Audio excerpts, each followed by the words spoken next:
Le pôle des détenteurs des savoirs immatériels et arts divinatoires a organisé en collaboration avec le ministère des Arts et de la Culture une cérémonie traditionnelle afin d'inciter les populations à revenir aux sources ancestrales. Nous sommes ici au Musée national aujourd'hui à l'occasion de rites traditionnels dédiés pour les élèves de rentrée scolaire, de nos élèves et des universitaires. Pour ces gardiens des savoirs de la tradition, le retour au culte traditionnel sera bénéfique. Nous avons de culte traditionnel. Et ce culte traditionnel qu'on fait aujourd'hui, ce n'est pas seulement pour la santé, ça fait partie d'un culte qui va amener la paix. Ça fait partie d'un culte qui va amener l'amour. Ça fait partie d'un culte qui va amener vraiment la collaboration. De ce savoir ancestral, la médecine traditionnelle est une partie intégrante de ces rites. La médecine traditionnelle au Cameroun, en Afrique, tend encore à sortir dans son cachette. Nous invitons tout le monde, que ce soit le pouvoir public, que ce soit la population, que ce soit les uns et les autres, tout le monde, le tradit praticien. Nous devons mettre nos mains ensemble, soudons-nous ensemble pour faire en sorte que ce soit la médecine traditionnelle, que tout le monde travaille main dans la main pour que les choses avancent. Nous, en tant que jeunes, nous avons vu le miracle que nos parents faisaient avec ces savoir-faire traditionnels.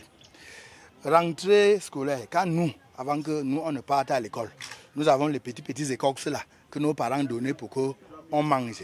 C'était contre les poisons, contre les amibes, contre les épidémies, contre les envoûtements. Pour le réseau des parlementaires de la promotion de la santé, la médecine traditionnelle et son aspect spirituel sont indissociables. La médecine traditionnelle est une composante de la médecine en Afrique et dans le monde. Elle représente 80%. Et il ne faut pas dissocier la médecine spirituelle, la médecine traditionnelle, parce que l'OMS, la médecine traditionnelle également intègre l'aspect spirituel de la médecine. Et cet événement marque cet aspect de l'intégration holistique. Parce qu'aujourd'hui, on se rend compte justement que prendre en charge un patient, ce n'est pas seulement uniquement de son côté physique, mais il faut regarder également l'environnement dans lequel il vit. Il faut également regarder certains aspects spirituels. Par exemple, il y avait certaines personnes qui souffraient de maladies parce qu'ils avaient peut-être bafoué ou bien insulté un ancêtre. Donc il faut donc un retour à l'équilibre. Donc à travers le pôle des détenteurs de savoir immatériel art divinatoire du pôle du ministère de la Culture, donc cette séance de bénédiction de retour aux sources est vraiment à saluer.